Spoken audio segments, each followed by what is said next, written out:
Muito boa noite a todos que nos acompanham na Vozão TV. Estamos aqui para a coletiva pós-jogo de Tirol 1, Ceará 4, partida válida pelo Campeonato Cearense 2026. Conosco o professor Moza. Boa noite, professor. Boa noite. Iniciou a coletiva pelo repórter Samuel Conrado. Boa noite, Matheus. Boa noite, Moza. Boa noite. Mais uma vez iniciando a coletiva e queria saber de você em relação a essa vitória, né? 4-1, primeiro jogo que o time vence com mais de um gol de diferença no campeonato estadual e também essas mudanças, né? Você fez 7 mudanças em relação ao último jogo no time titular. Como é que você avalia essa evolução da equipe tendo esses jogos no campeonato cearense de início? Boa noite. Boa noite. Eu optei por fazer algumas trocas que elas já estavam planejadas, principalmente pela questão física. O Pedro Gilmar não iniciou hoje pelo fato de ter 2 cartões, né? E eu também queria ver o Gabriel jogando ao lado do Éder, né? Eu gostei do Gabriel no jogo contra o Floresta. Achei que ele fez um jogo bem sólido, né? Assim, eu gostei da atuação da equipe. Em alguns momentos nós cedemos alguns espaços ao Tirol que nós precisamos corrigir, mas eu saio satisfeito assim, com o volume ofensivo, com os gols, com a entrega, e alguns erros fazem parte desse processo de evolução e até importante que aconteça para a gente poder corrigir e não cometê-los mais, mas a postura dos jogadores assim, e nós precisamos vencer, principalmente para garantir a primeira colocação na nossa chave. Então, eu saio satisfeito com o que nós produzimos.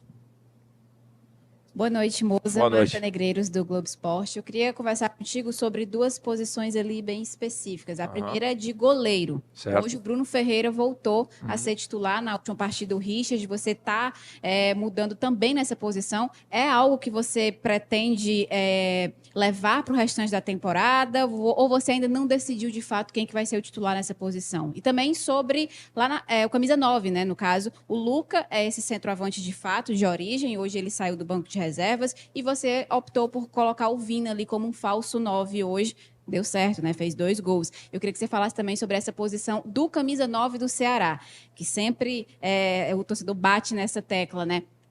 Tá no mercado em busca de um camisa 9, como que você está analisando essa posição hoje, levando em consideração esse contexto, também da utilização do Vina nessa função? Obrigada. Em relação às posições que você falou, assim, eu acredito em competição interna, assim, né? Se não existir uma competição interna forte, não tem como uma equipe se desenvolver, né? Então, né, nós temos o Richard, o Bruno e o Jorge, mais o Gustavo, que é um menino da base, que inclusive fez um jogo bem sólido lá contra o Floresta.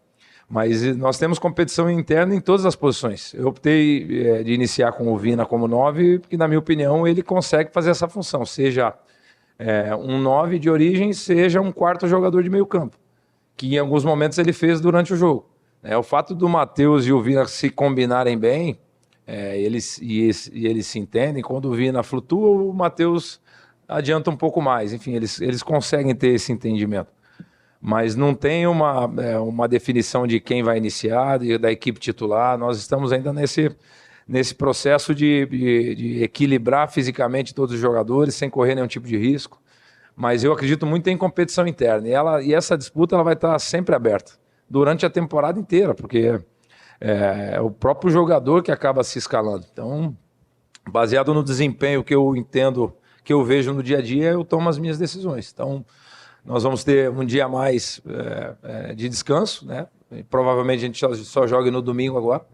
Então nós temos alguns dias para avaliar a condição desses jogadores, é importante que eles se recuperem e aí decidir quem vai iniciar o jogo de domingo. Mas ainda essas disputas, seja no gol, seja o camisa 9, enfim, todas as posições elas estão abertas.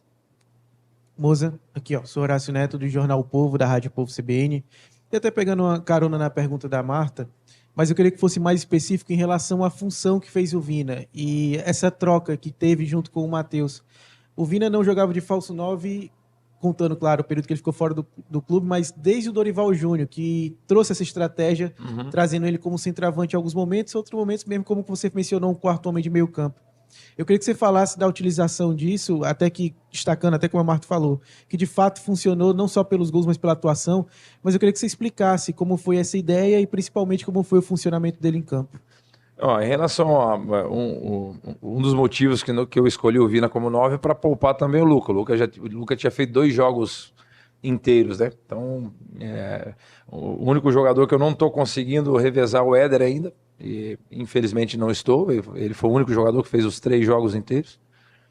Mas o Vina ele tem essa capacidade de jogar como 9, de flutuar como eu respondi na pergunta anterior. É uma possibilidade a mais que a gente tem, né? Apesar de eu ter gostado bastante a forma que o Luca entrou no jogo também.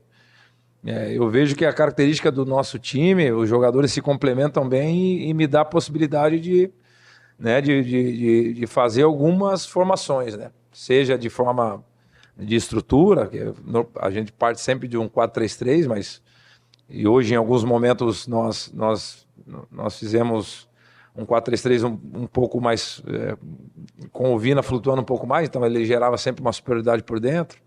Mesmo assim, chegando na área, tanto é que o primeiro gol sai de um gol de um centroavante realmente de origem, né? Que é um gol de cabeça, de um cruzamento do PH.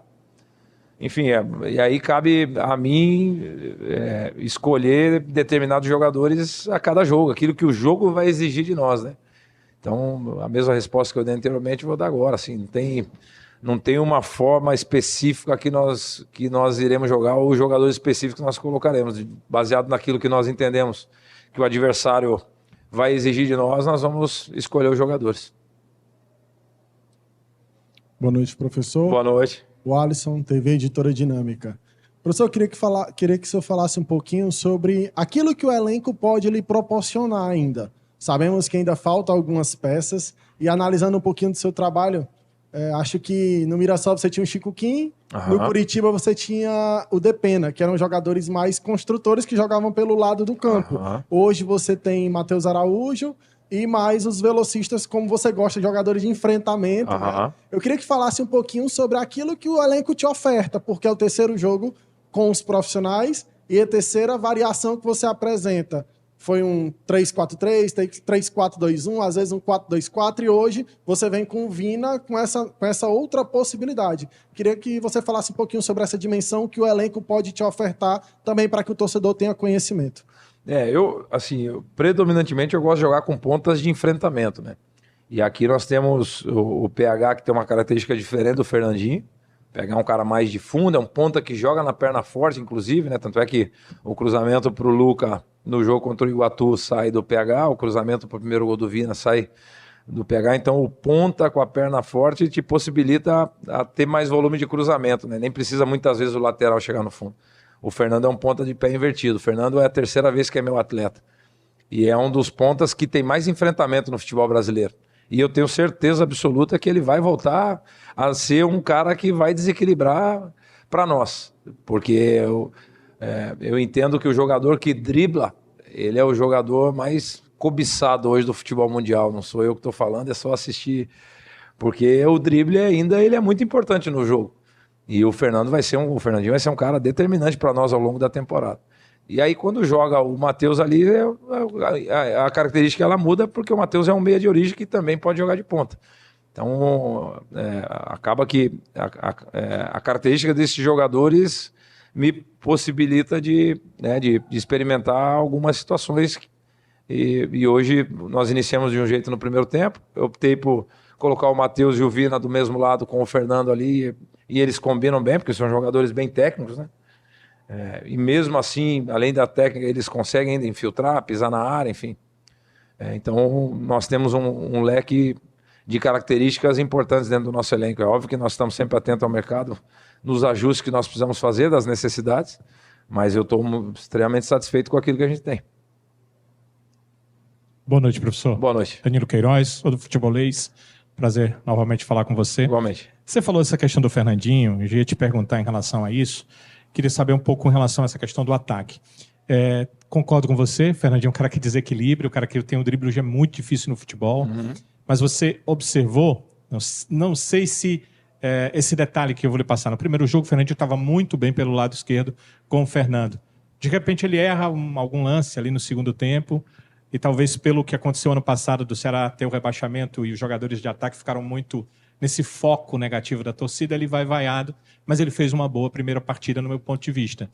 E dali em diante, acho que ele não conseguiu mais jogar tão bem. E hoje ele sai vaiado de campo. Ele é esse jogador importante que você falou. Como trabalhar a cabeça desse jogador para que ele tenha calma, tenha tranquilidade e possa fazer o futebol fluir? E como estamos falando de atacante, você falou na coletiva passada, Juan Alano, e a estreia dele, que poderia ser hoje, que poderia ser no final de semana.